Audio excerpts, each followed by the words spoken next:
લોકસભા ચૂંટણી અને દિલ્હી વિધાનસભા તેમજ સ્થાનિક સ્વરાજની ચૂંટણીમાં ભાજપની જીત બાદ વડાપ્રધાન નરેન્દ્ર મોદી પહેલીવાર સુરતની મુલાકાતે આવી રહ્યા છે। તેઓ 7મી માર્ચના રોજ સુરતમાં અને 8મી માર્ચના રોજ નવસારીમાં વિવિધ કાર્યક્રમોમાં હાજરી આપશે। વડાપ્રધાનની આ મુલાકાતને ધ્યાનમાં રાખીને વહીવટીતંત્ર અને રાજકીય વર્તુળોમાં મોટી હલચલ જોવા મળી રહી છે। વડાપ્રધાન નરેન્દ્ર મોદીના કાર્યક્રમ માટે નીલગિરી ગ્રાઉન્ડ પર મોટી સંખ્યામાં લોકો ભેગા થશે। લગભગ 2 લાખથી વધુ લોકોની હાજરીની શક્યતા છે। ગરમીને ધ્યાનમાં રાખીને જર્મન ડોમની તૈયારીઓ પણ શરૂ કરી દેવામાં આવી છે, જેથી ઉપસ્થિત જનમેદનીને આરામદાયક વાતાવરણ મળી શકે। આ જ કાર્યક્રમમાં સુરક્ષા વ્યવસ્થાને ધ્યાનમાં રાખીને ખાસ વ્યવસ્થા કરવામાં આવી રહી છે। તબીબી ટીમો, પાણીની વ્યવસ્થા અને અન્ય સુવિધાઓ પણ સુનિશ્ચિત કરવામાં આવશે। 7 માર્ચના શુક્રવારે સાંજે વડાપ્રધાન મોદી સુરતના લિંબાયત નીલગિરી ગ્રાઉન્ડ ખાતે એક વિશેષ કાર્યક્રમમાં હાજરી આપશે। આ કાર્યક્રમમાં વૃદ્ધ સહાય, વિધવા સહાય અને દિવ્યાંગ સહાય યોજનાના લાભાર્થીઓનું સન્માન કરવામાં આવશે। આ સાથે જ નેશનલ ફૂડ સિક્યુરિટી એક્ટ હેઠળ નવા લાભાર્થીઓને સામેલ કરવાની યોજના ઘડવામાં આવી છે। શુક્રવારે સાંજે સુરતમાં કાર્યક્રમ પૂર્ણ કર્યા બાદ વડાપ્રધાન મોદી સુરતના સર્કિટ હાઉસમાં રાત્રિ રોકાણ કરી શકે છે। જો તેઓ અહીં રોકાણ કરે છે તો વિધાનસભા ચૂંટણી બાદ સુરતમાં તેમની આ બીજી રાત્રિ રોકાણની મુલાકાત થશે। 2022ની વિધાનસભા ચૂંટણી સમયે પણ તેમણે સુરતમાં રોડ શો કર્યા બાદ સર્કિટ હાઉસમાં રોકાણ કર્યું હતું। આ વખતે પણ રાત્રિ રોકાણ દરમિયાન સ્થાનિક અગ્રણીઓ અને પાર્ટી નેતાઓ સાથે બેઠક યોજાઈ શકે છે તેવી અટકળો ચાલી રહી છે। વડાપ્રધાન નરેન્દ્ર મોદી 8 માર્ચ શનિવારે નવસારીમાં યોજાનાર વિશ્વ મહિલા દિવસના કાર્યક્રમમાં હાજરી આપશે। આ કાર્યક્રમ દ્વારા મહિલાઓને પ્રોત્સાહન આપવાના પ્રયાસો કરવામાં આવશે।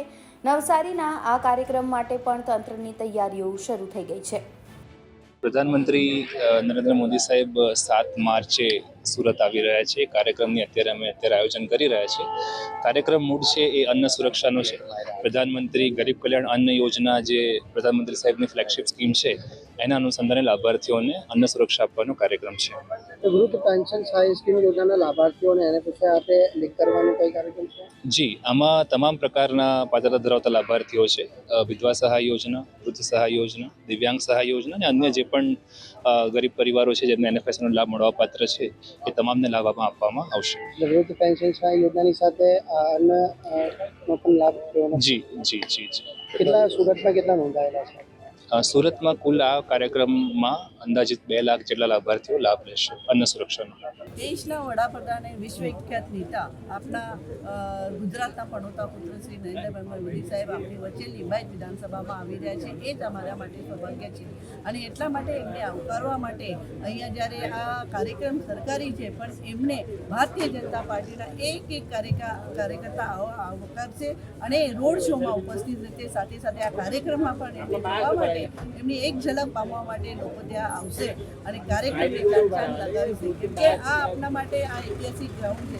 આ ઐતિહાસિક ગ્રાઉન્ડ એટલા માટે છે કે મોદી સાહેબ જ્યારે મુખ્યમંત્રી હતા ત્યારે પણ 4-5 વાર અહીંયા આવી રહ્યા છે અને વડાપ્રધાન થયા પછી પણ ચોથી વખત લગભગ અહીંયા આવી રહ્યા છે। ત્યારે અમારે આ વિસ્તારની ધારાસભ્ય તરીકે મારી ખૂબ જવાબદારી વધી જાય છે અને એટલા માટે અમે બધા જ કોર્પોરેટર મિત્રોની સાથે ભારતીય જનતા પાર્ટીના એક કાર્યકર્તાની સાથે અમે અહીંયા અમારી જવાબદારી નિષ્ઠાપૂર્વક પાર પાડીશોની સાથે સાથે રોડ શોમાં લોકોને જે એક ઝલક જોવા માટે, મોદી સાહેબની એક ઝલક જોવા માટે જ્યારે લોકો ત્યાં આવશે અને રોડ શોને સફળ બનાવશે અને આ કાર્યક્રમને ચાંદ લાગશે એવું મને લાગે। સુરતથી સંજય સિંહ રાઠોડનો અહેવાલ, ગુજરાત તક।